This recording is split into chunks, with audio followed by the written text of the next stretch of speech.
Welcome to the AFR Saints channel, where we provide you daily content on your favorite team, the New Orleans Saints. Do us a favor and hit that subscribe button. Be sure to leave your comments below and smash that like button. Who dat? Another day and two more injuries that we learn of with Adam Trautman and Landon Young, who is going to be out 4 to 6 weeks. Man, I've just never seen anything like it. Before we go big picture, let's talk about these two in particular. What does the Young injury mean for the Saints on the offensive line? Look, Young made the team as a draft pick rookie this year. It wasn't like he was going to be a regular contributor to this team, but he was filling in for Terron Armstead, who at least was on the practice field during the media viewing today, which is a good sign that he could return Thursday, and it won't hurt you as bad as far as depth because your starter will be back. But we still don't know about Ryan Ramczyk, and so it does kind of take you a reserve player who, like I said, it's not like he's been hopping off and on the practice squad. Like, he's been on the team the entire year. So it does hurt you depth-wise, and he's someone who I think the Saints might look to in the future, so you hope he can kind of fully recover from this foot injury. So, best case scenario, Armstead plays on Thursday at left tackle. Does that mean James Hurst moves to right tackle? That would be my assumption. Well, I guess he started there this week. Right. But that would be my assumption. But you're hoping that maybe Ramczyk can play. I'm not discounting that won't happen. But again, that the fact that he was not on the practice field today. Maybe it's a short week. Maybe they let him play. But I think that we have to prepare ourselves for Hurst to play right tackle. And hopefully, as a Saints fan, you hope that Armstead can return and be a starter at left tackle. Man, and then I'll be damned. We've criticized Adam Trautman, and he's deserved it. He's not played well this year. And then he goes and has the best game of his career. And now he's got an MCL injury, and he's out 4 to 6 weeks. So what do the Saints do at tight end this week? You're looking probably at Nick Vannett. You're probably looking at Juwan Johnson, maybe Garrett Griffin. I mean, it's not like you're going to have anyone who is extremely productive in terms of catching the football. Vannett has not really done anything. I mean, he's been hurt, and he's not even really there to be pass catcher. Juwan Johnson, a lot of high hopes for him, and that was the case basically in week one, and nothing really since then. And Griffin has been around for umpteen million years, so I think it's just, at least Trautman was running routes, and like you said, he definitely had his best game last week, and he was making some tough catches. Even the week before, after he'd made some mistakes, he still made some tough catches. So I felt like right when he's kind of getting his footing, he gets banged up, but that's basically the MO of the Saints season. I mean, you can't have nice things this year. It's just not possible. Does this feel like San Francisco's season a year ago?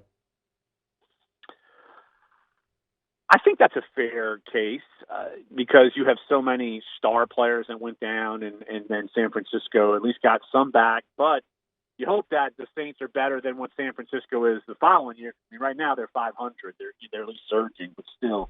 I feel like I need to go back through some of those 14, 15, 16 years where I feel like that the Saints were pretty hammered with injuries one of those seasons.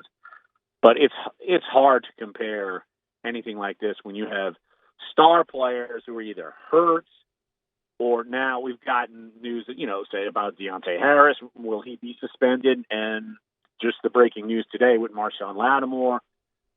We have a resolution in his case. Will he be suspended? You have the deal with David Onyemata being suspended, and then all the injuries and turnover. So to me, this is one of the wildest years I can remember as far as personnel goes. I think it's probably safe to say Lattimore.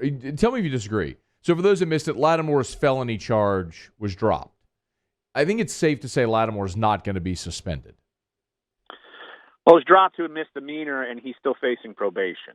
So the fact that it's not a felony, I think that is favorable, obviously, for Lattimore. And look, here's the thing. If this thing lingers on, and If he gets suspended and the Saints are out of it, so be it. Let it happen if the Saints are out of it. But they're not out of it, so you still want him and Harris to be on the field because they're not totally out of it. It might feel like a gut punch, having lost 3 in a row and taking on a Buffalo team who definitely needs to win because they're reeling as well. But, I do think that, and you and me have talked about Lattimore as this thing has lingered. Could he potentially not face a suspension? And I think that is on the table, but I'm not still going to discount it just given the NFL's track record. If you're pleading down to something, you're still pleading guilty to something. Larry Holder's with us, theathletic.com/New Orleans. He's on Twitter at Larry Holder.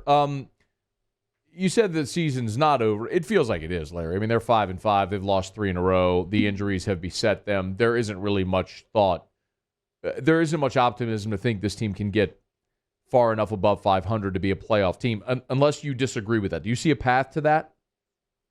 No, I'm just trying to actually just look at the record and say, 5-5, they're still in it. Because to me, I just don't know where they get better offensively. I have no idea where. They weren't great even when Kamara and the offensive line and everything was healthy, and they weren't great. I mean, do they make a switch with Trevor Siemian to Taysom Hill? That I would not discount that just because you might want to spark and say, what the heck?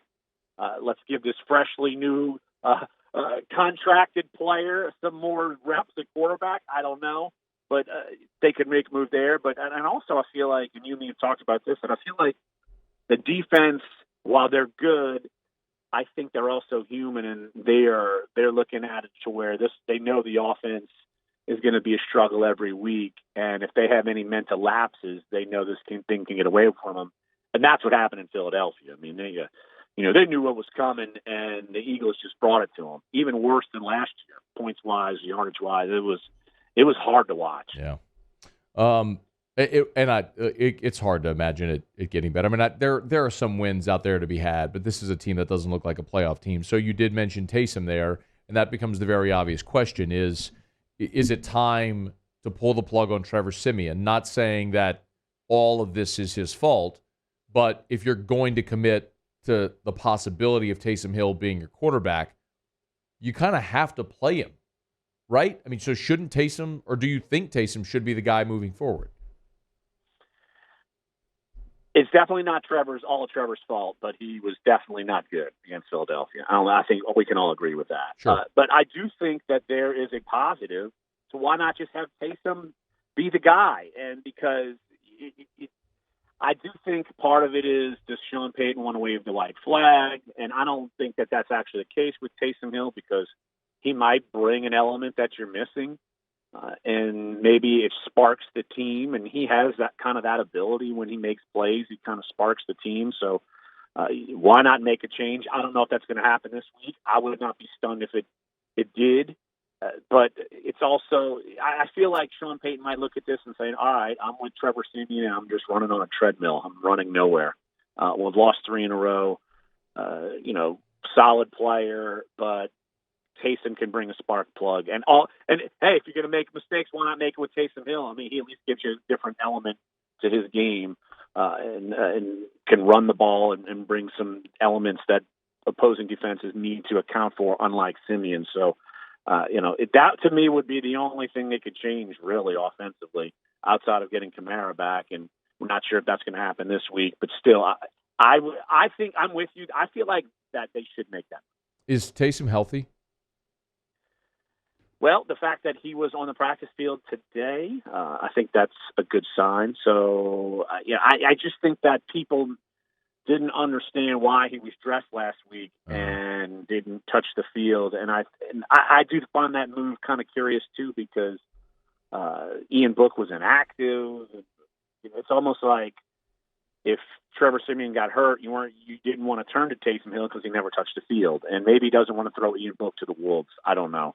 But that was a weird thing, because if you're about to lose 3 games in a row, why not ponder making a switch to Taysom Hill? But obviously the game plan was not catered to him, and so that would have been a challenge. Yeah. A couple more for you here. Give me a blueprint where the Saints can beat Buffalo on Thanksgiving night. Buffalo's offensive line has not been very complimentary to Josh Allen in terms of pressures on him as a quarterback. Now, he eludes sacks, but they allow a ton of pressure. They're one of the worst offensive lines in the league in terms of giving up pressure, but one of the better teams to not allow sacks because Josh Allen is elusive. So if you can get pressure on him, a la, say, someone like Marcus Davenport, who's definitely played well last 2 weeks, if you can make his life a little miserable, he can be inaccurate, make mistakes. That's been kind of the big deal with the Bills in terms of their struggles offensively. And then if the Saints can kind of get some run game going, I mean, we saw Jonathan Taylor run wild. If the Saints can do that, then it gives them a shot to win this game. I'm not going to totally discount them in this game just because the Bills definitely have their woes as well. That's a reason they're hovering right around 500 also. Hey, before you go, Thanksgiving night, Drew Brees will be back in the building. He'll kind of get his the proper send-off he didn't get a year ago because of the way the season ended in the playoffs. Only like 3,000 people in attendance because of COVID. What are you anticipating as far as the emotion or the scene might be like in the Dome on Sunday? I think it might be the most raucous scene we've seen this year, maybe outside of when they beat Tampa. I just think that fans, it's funny, so many fans do ask me, when are they going to give Drew a send-off? When are they going to be able to do this? I was like, well, the Goob went out and got a job on Saturdays and Sundays, so he can't get there. Because this would have happened way earlier because he's doing Notre Dame games and the in-studio stuff or on location for Sunday Night Football on NBC. So the fact that he's doing this game, I think people have been waiting for this.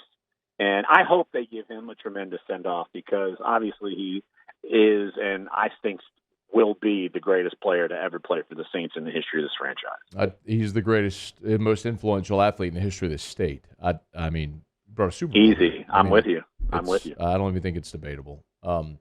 So looking forward to having Drew back in the Dome on Sunday, on Thursday for Thanksgiving night against the Bills, where the Saints need something good. Maybe good vibes. Number 9 being back in the building may just help. All right, Larry, we appreciate it, man. Best to you and yours. Happy Thanksgiving, man. You too. But what if Drew just comes back and plays?